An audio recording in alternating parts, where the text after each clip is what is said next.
subscribe.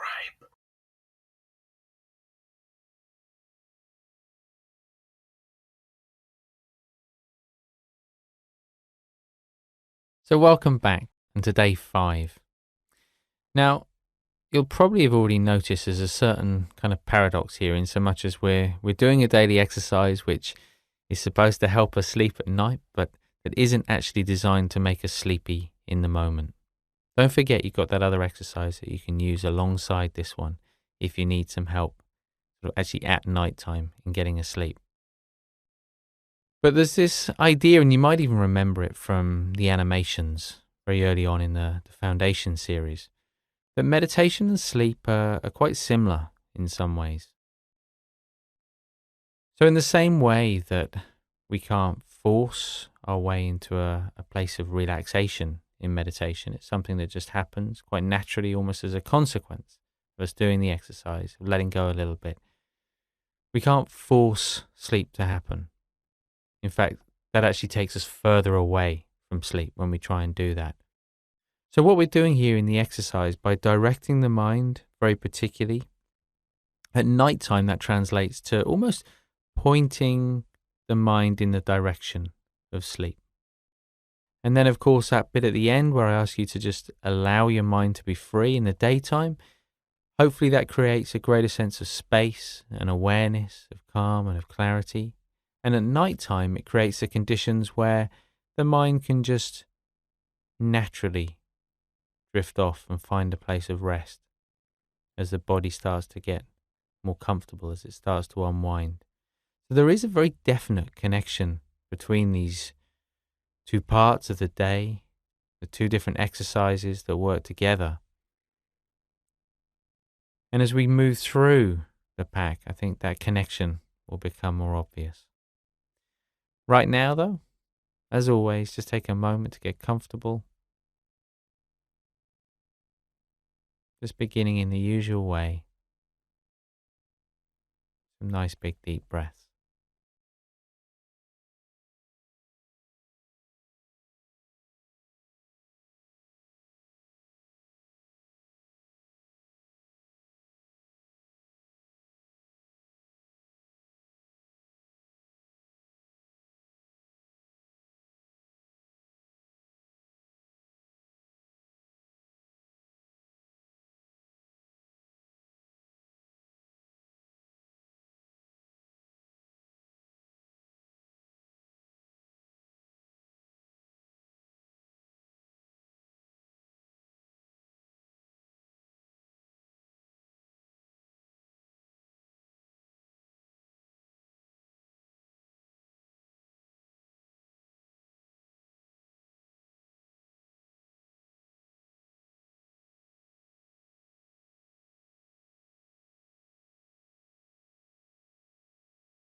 And with the next exhalation, just closing the eyes and just settling into the space around you.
And just bringing the attention back to the body now. Just scanning down through the body. Starting to notice how the body feels in terms of physical sensations, but also starting to notice any strong emotion that might be around today.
And as you begin to become the sensations in the body, that movement of breath in the body, just noticing what the approach is today. Whether it's more focus or more letting go. Useful to be aware as you just settle the attention on the breath.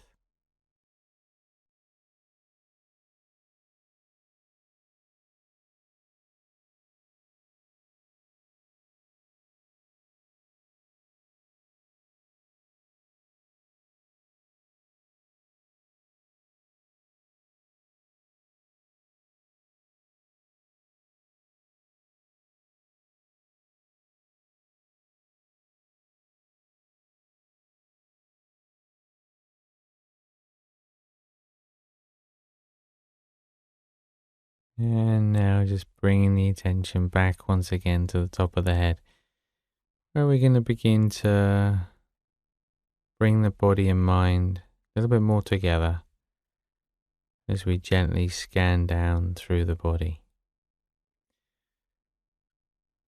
So remember, the speed of the scan, it's almost as though it's preset. It's happening on its own, and all we need to do is just keep up with it very slowly, scanning down, noticing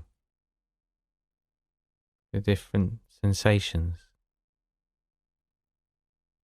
the temperature.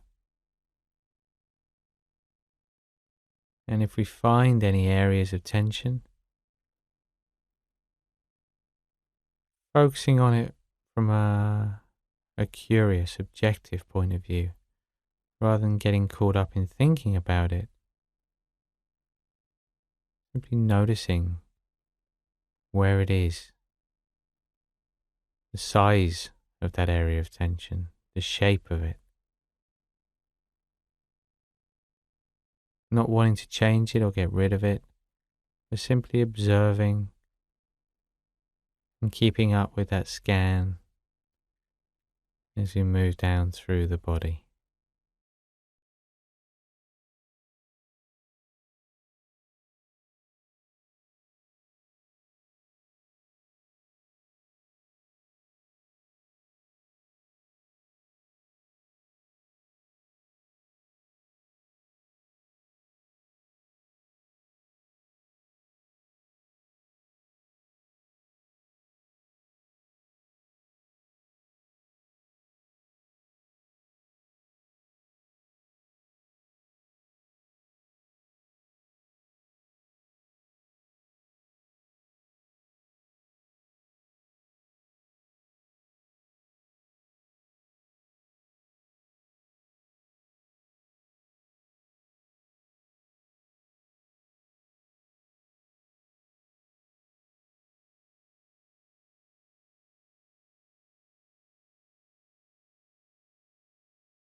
And as you scan down through the body now,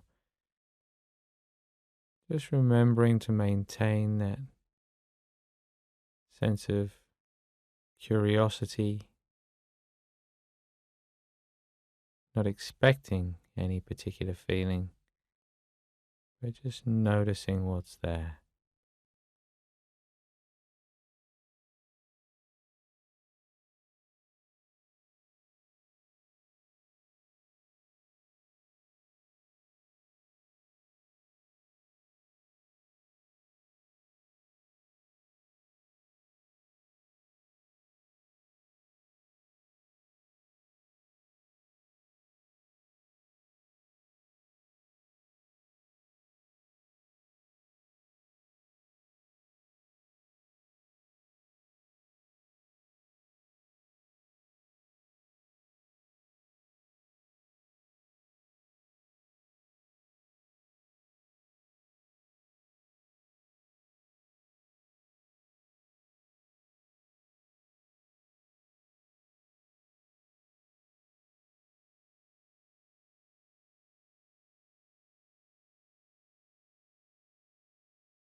And continuing down now into the lower half of the body as well.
So just remembering that thoughts about the exercise no different from any other thoughts.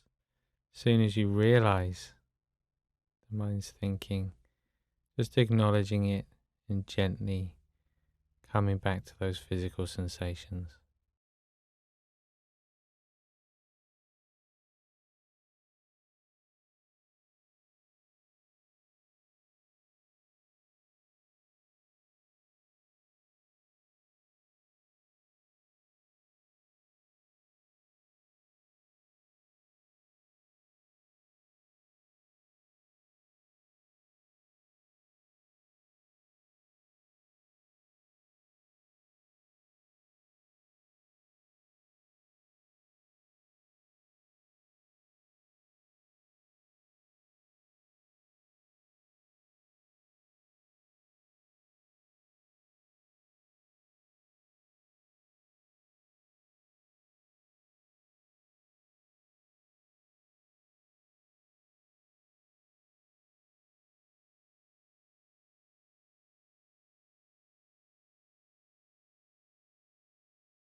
And as you come down towards the end of the feet, the toes,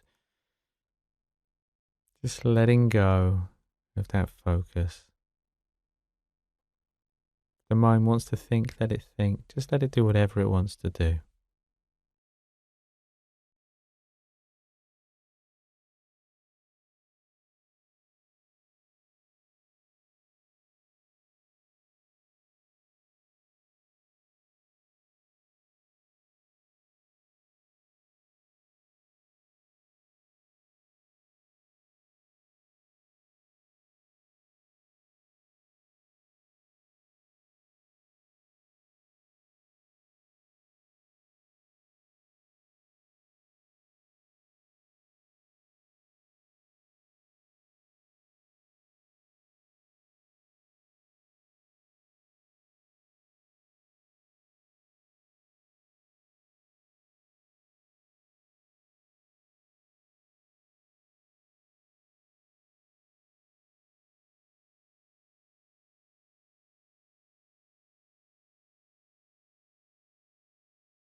And then just bringing the attention back once again